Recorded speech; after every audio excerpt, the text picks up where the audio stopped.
Bismillahirrahmanirrahim. Assalamu alaikum viewers. Welcome to our YouTube channel Desert Rose Psychics. Myself Fatia Ayub and today we will be discussing our 8th lecture. That is about Erik Erikson, the psychosocial stages of development. Video को start करने से पहले अगर आप channel पर new हैं तो आप इसे सब्सक्राइब करें और बेल आइकन का बटन प्रेस करें ताकि हर वीक हमारी न्यू आने वाली वीडियोस आप तक पहुंचती रहें। Let's start today's topic. Students, अंदाजे बयां रंग बदल देता है वरना दुनिया में कोई नई बात नहीं है। आज हम एरिक एरिक्सन की लाइफ स्पैन डेवलपमेंट थ्योरी को डिस्कस करेंगे, जिसमें सबसे पहले हमारे पास एक आउटलाइन है जिसमें हम देखेंगे कि कौन सी वो मेन हेडिंग्स हैं जिनको फर्दर क्वेश्चन में डिस्कस किया जाएगा। सबसे पहले है इंट्रोडक्शन, जिसमें हम एरिक्सन और साइकोसोशल थ्योरी का इंट्रोडक्शन डिस्कस करेंगे। देन हमारे पास आती हैं साइकोसोशल स्टेजेस ऑफ डेवलपमेंट, जिसमें 8 स्टेजेस को बयान किया गया है और उनको वन बाय वन हम डिस्कस करेंगे। लास्ट में हमारे पास आता है कंक्लूजन कि जो भी हमने स्टेजेस डिस्कस की हैं या थ्योरी को ब्रीफली एक्सप्लेन किया है उसका हासिल बहस क्या है। आइए अब इन हेडिंग्स को वन बाय वन डिस्कस करते हैं। इंट्रोडक्शन में हम सबसे पहले एरिक एरिक्सन की बायोग्राफी को डिस्कस करेंगे। एरिक्सन फ्रैंकफर्ट जर्मनी में जून 15, 1902 को पैदा हुए थे। इन्होंने सिगमंड फ्राइड और एना फ्राइड से मुतासर होकर अपनी थ्योरी बयान की थी। Psychosocial theory of human development ही इनकी फेम का सबब बनी थी। मई 12, 1994 को इन्होंने वफात पाई। नेक्स्ट हम साइकोसोशल थ्योरी का इंट्रोडक्शन बयान करते हैं। Psycho means study of mind, social means environmental factors, यानी कि ये दो अल्फाज का मजमुआ है, साइको और सोशल। तो इसमें हम सोशल इन्वायरमेंट में जो एक्सपीरियंसेस होते हैं बच्चे के माइंड के उसको डिस्कस करते हैं। Social interaction and relationship played a role in the development and growth of human being. तो ये थ्योरी शख्सियत की तश्कील में खुद को समझने वाले समाजी ताल्लुकात की नोयत पर तवज्जो मरकूज करती है। फ़र्द को हर मरहले पर एक नए मसले का सामना करना पड़ता है जो इस मरहले के साथ हल हो जाता है या फिर नहीं होता। इसमें हर स्टेज के अंदर दो चीज़ों का मुकाबला होता है जिसे हम ट्रस्ट वर्सेस मिसट्रस्ट कहते हैं। मिसाल के तौर पर autonomy versus shame and doubt, ये एक पहली स्टेज है। इसमें ट्रस्ट और मिसट्रस्ट का मुकाबला होगा। ये हालात और वाक़यात पर डिपेंड करता है कि बच्चे में ट्रस्ट होता है या फिर मिसट्रस्ट। अगर बच्चे की बेसिक नीड पूरी कर दी जाती हैं, मिसाल के तौर पर लव, अफेक्शन, सिक्योरिटी वगैरह उसे प्रोवाइड कर दी जाती है तो फिर ट्रस्ट डेवलप होगा, और अगर ये नीड्स पूरी नहीं होती तो फिर मिसट्रस्ट डेवलप होगा।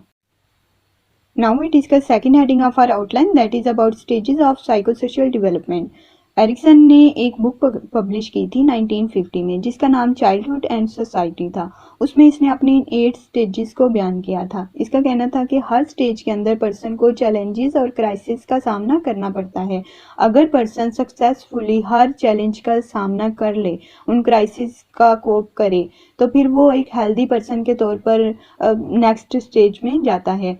और अगर उसे इनको मैनेज करना नहीं आता, वो किसी कॉन्फ्लिक्ट का शिकार हो जाता है या उसे कोई मसला या रुकावट दरपेश होती है तो फिर पर्सन में नेगेटिव ट्रेट्स डेवलप होते हैं और पर्सन फिर नेगेटिव ट्रेट्स के साथ नेक्स्ट स्टेज में जाता है। The first stage is trust versus mistrust. ये स्टेज को इन्फेंसी स्टेज भी कहा जाता है। ये स्टेज बर्थ से लेकर 18 मंथ यानी कि 1.5 साल तक होती है। अगर बच्चे में ट्रस्ट डेवलप होता है तो वो फिर पॉजिटिव एक्सपीरियंसेस डेवलप करता है, जबकि मिसट्रस्ट डेवलप हो तो वो फिर negative experiences and expectations develop करता है। इम्पोर्टेंट इवेंट इसका फीडिंग है, क्योंकि बच्चे को इस एज में फीडिंग से अलावा और किसी नीड की ज़रूरत नहीं होती। अगर हो भी तो वो लव, अफेक्शन, सिक्योरिटी वगैरह से मुतालिक होती हैं। तो बच्चा इसमें केयर गिवर पर डिपेंड होता है पूरी तरह। वो दूसरों से चाहता है कि ज़रूरियात ज़िंदगी मेरी पूरी की जाएं, क्योंकि वो खुद पूरी नहीं कर सकता। इस स्टेज में अगर क्राइसिस आ जाते हैं तो इसके असरात आने वाली हर स्टेज पर नमूदार होते हैं, इसलिए इस स्टेज को बहुत ज़्यादा अहमियत दी गई है। अगर बच्चे की बेसिक नीड्स को पेरेंट्स पूरा करते हैं तो फिर ट्रस्ट डेवलप होता है। अगर बच्चे की बेसिक नीड को पूरा नहीं किया जाता, यानी कि पेरेंट्स बच्चे को निगलेक्ट करते हैं, अगर वो रो रहा है तो पेरेंट्स उसको इग्नोर करते हैं, वो अपने ही कामों में मसरूफ़ रहते हैं, उसको तवज्जो नहीं देते, तो फिर उसमें मिसट्रस्ट डेवलप होगा। ट्रस्ट वाले बच्चे बड़े होकर दूसरों से पॉजिटिव एक्सपेक्टेशंस रखते हैं, जबकि मिसट्रस्ट वाले बच्चे नेगेटिव एक्सपेक्टेशंस रखते हैं। Second stage is autonomy versus shame and doubt. Autonomy का मतलब होता है खुद ब खुद कुछ ना कुछ करने की कोशिश करना, जबकि शेम एंड डाउट का मतलब होता है खुद ब खुद कुछ ना करना या फिर करते हुए शर्म या झिझक महसूस करना। ये स्टेज 1 से 3 साल तक मुनहसर होती है। इस स्टेज को टोडलर स्टेज भी कहा जाता है। इसमें टॉयलेट ट्रेनिंग बहुत ज़्यादा अहमियत रखती है, क्योंकि पेरेंट्स जब अगर बच्चे को ट्रेनिंग देते हुए टॉयलेट की बहुत ज़्यादा सख्ती करते हैं उस पर, या फिर उसको डिसिप्लिन एंड मैनर्स सिखाते हैं, तो फिर इसके अंदर शेम एंड डाउट डेवलप होता है। इस उम्र में बच्चे इंडिपेंडेंट होना चाहते हैं, वो चाहते हैं कि अपना हर काम खुद करें, जैसे कि ब्रश करना, खाना खाना, चेंज करना, कॉम्ब करना वगैरह वगैरह। लेकिन जब इन्हें रोक दिया जाता है या इन्हें क्रिटिसाइज़ किया जाता है, तो इनमें इंडिपेंडेंस डेवलप नहीं होती, बल्कि वो हर काम करते हुए शेम एंड डाउट फील करते हैं या फिर हेसिटेशन का शिकार हो जाते हैं। मिसाल के तौर पर, जब बच्चा खाना खुद खाने की ज़िद करे तो पेरेंट्स ये कहकर मना कर देते हैं कि आप गिरा दोगे, टेबल गंदा हो जाएगा, बाइट छोटी लेते हैं, स्पून ऐसे नहीं पकड़ते वगैरह वगैरह। तो बच्चा फिर अपने पेरेंट्स पर रिलाई करेगा हर काम के लिए, हर चीज़ के लिए। इसमें शेम एंड गिल्ट डेवलप होगा, जिसके असरात बाद की ज़िंदगी में फिर रूनुमा होते हैं। ऐसे बच्चे बड़े होकर कोई काम खुद नहीं कर सकते, बल्कि दूसरों पर डिपेंडेंट होते हैं, झिझक महसूस करते हैं कोई काम करते हुए कि ये कहीं हमसे गलत ना हो जाए या फिर हमें डांटना पड़ जाए। Third stage is initiative versus guilt. Initiative में बच्चा वो काम करने की जिद करता है जो कि उनका होता ही नहीं, जबकि गिल्ट में बच्चा अगर कोई काम करना चाहे तो फिर उसको करते हुए झिझक या फिर शर्मिंदगी महसूस करता है। इस स्टेज का लाइफ पीरियड 3 से 6 इयर्स का होता है।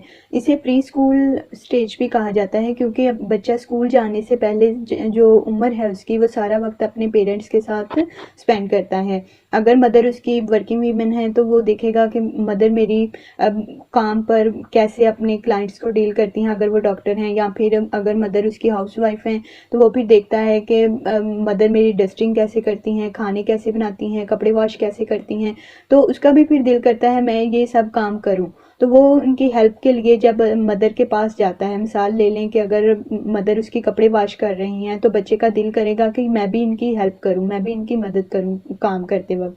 तो वो जब मदर के पास जाता है तो बच्चे को वो डांट देती हैं ये कहकर कि आप ये नहीं कर सकते, ये आपके करने का काम नहीं है, आपके कपड़े गीले हो जाएंगे, आपको फीवर हो जाएगा वगैरह वगैरह। तो इस तरह बच्चे में गिल्ट डेवलप होता है। अगर वो उनको काम करने की इजाज़त दे दें जिसकी वो करने की ज़िद कर रहा है, तो फिर इसमें इनिशिएटिव डेवलप होता है। या फिर इनिशिएटिव वर्सेस गिल्ट की एक और मिसाल हम ले लेते हैं कि बच्चा खेलना चाहता है लेकिन मदर उसको इजाज़त नहीं देती खेलने की, उसको फ्रीडम नहीं मिलती है।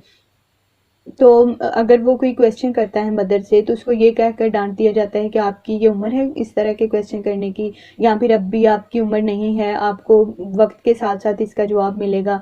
तो इस तरह फिर बच्चे को डिस्करेज जब किया जाता है तो वो फिर उसको गिल्ट की तरफ ले जाती हैं। Fourth stage is industry versus inferiority. Industry stage को इसलिए कहा गया है क्योंकि इसमें बच्चे बहुत ज़्यादा हार्ड वर्कर होते हैं। वो मेकिंग न्यू थिंग्स, वो नई नई चीज़ें बनाना चाहते हैं, वो बहुत ज़्यादा माशरे से सीख रहे होते हैं, इसलिए उनका दिल करता है कि हम भी कोई नई चीज़ इंट्रोड्यूस करवाएं।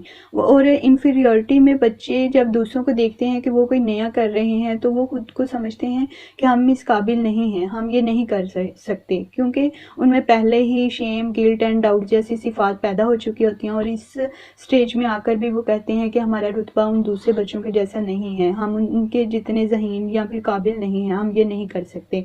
ये स्टेज का लाइफ पीरियड 6 से 12 साल का होता है और इस स्टेज को स्कूल एज भी कहा जाता है, क्योंकि बच्चे इस एज में स्कूल जाना स्टार्ट कर चुके होते हैं। इसमें मजबूत तरीन रिलेशंस जो होते हैं वो टीचर्स, नेबर्स एंड फ्रेंड्स के होते हैं। बच्चा रीडिंग एंड राइटिंग करता है, गेम्स खेलता है, नए नए दोस्त बनाता है, जबकि नाकामी में बच्चे के अंदर सेंस ऑफ इन्फीरियरिटी और इनकॉम्पिटेंस पैदा होती है। बच्चे जब खुद से कोई काम करना चाहें, अगर उसे इनकरेज किया जाए तो फिर इंडस्ट्री डेवलप होती है। मिसाल के तौर पर बच्चा अगर यूनिफॉर्म खुद पहनने की ज़िद करता है और बटन उल्टे बंद कर लेता है तो फिर उसे डिग्रेड करने की बजाय उसे बटन ठीक से बंद करना सिखाए जाते हैं। तो फिर इस तरह बच्चे में इंडस्ट्री डेवलप होती है। या फिर इसकी मिसाल एक और ले लेते हैं कि बच्चा जब स्कूल जाता है वो घर आकर मैथ का होमवर्क करना चाहता है और प्लस और एडिशन के जो क्वेश्चंस होते हैं उनमें कंफ्यूज हो जाता है, तो उसे फिर डांटने की बजाय या फिर उसको मिस डिग्रेड करने की बजाय एक नोटबुक लेकर उसको समझाए जाते हैं, क्वेश्चंस को करने का मेथड जो है वो गाइड किया जाता है कि प्लस के क्वेश्चन इस तरह होते हैं या फिर माइनस के क्वेश्चन इस तरह होते हैं, इनमें ये डिफरेंस है। तो उसे एक नोटबुक पर जब रफली समझाए जाते हैं क्वेश्चंस, तो फिर उसका मेंटल लेवल जो होता है वो इस काबिल हो जाता है कि वो क्वेश्चन को समझकर उनको खुद करने की सलाहियत रखता है। तो फिर इस तरह बच्चे के अंदर फीलिंग ऑफ फेलियर पैदा नहीं होती, बल्कि मोटिवेशन पैदा होती है। ऐसे बच्चे बड़े होकर वो इंडिपेंडेंट होते हैं और सेल्फ डिपेंडेंट इनमें डेवलप होती है। Fifth stage is about identity versus role confusion. Identity में बच्चा अपनी एक नई पहचान या अपनी एक शनाख्त कायम करना चाहता है, जबकि रोल कन्फ्यूजन में बच्चा कश्मकश का शिकार हो जाता है कि वो ऐसा क्या करे कि उसकी भी अपनी एक शनाख्त कायम हो। ये स्टेज 12 से 18 साल तक होती है। इसे स्टेज ऑफ एडोलेसेंस भी कहा जाता है। इसमें बच्चा चाहता है कि मैं जानूँ हु एम आई, कि मैं कौन हूँ, व्हाट्स माई वैल्यूज़, मेरी खूबियाँ क्या हैं, मेरे अंदर औसाफ क्या क्या हैं। इसमें बच्चों ने कुछ गोल सेट किए होते हैं, जैसे कि इंटीग्रेशन ऑफ ईगो, वो ईगो को डेवलप करते हैं। आइडेंटिफिकेशन ऑफ पर्सनल एप्टीट्यूड्स, उन्होंने ज़ाती औसाफ की निशानदेही की होती है। सॉलिड आइडेंटिटी एंड उन एप्टीट्यूड्स को बरोकार लाकर अपनी एक मजबूत शनाख्त कायम करते हैं। इसके बाद है मेल एडॉप्टिव। इसके अंदर बच्चे में नामौजू औसाफ पैदा होते हैं, जैसे कि सोशल विथड्रॉल, उनका समाज से ताल्लुक़ नहीं होता। आइसोलेशन, वो तन्हाई पसंद होते हैं। साइकोटिक एपिसोड, इसमें बच्चे के अंदर जहनी इंतशार पैदा होता है। एंटी सोशल, वो समाज दुश्मन होते हैं। रिजिडिटी, यानी कि वो जबर का मुजाहरा करते हैं। तो ये सब ट्रेड्स इसलिए डेवलप होते हैं क्योंकि पिछली जो स्टेजेस हैं उनमें बच्चे के अंदर mistrust, shame and doubt, guilt और इन्फीरियरिटी जैसी गैर मुनासिब सिफात जो हैं वो पैदा हो चुकी होती हैं।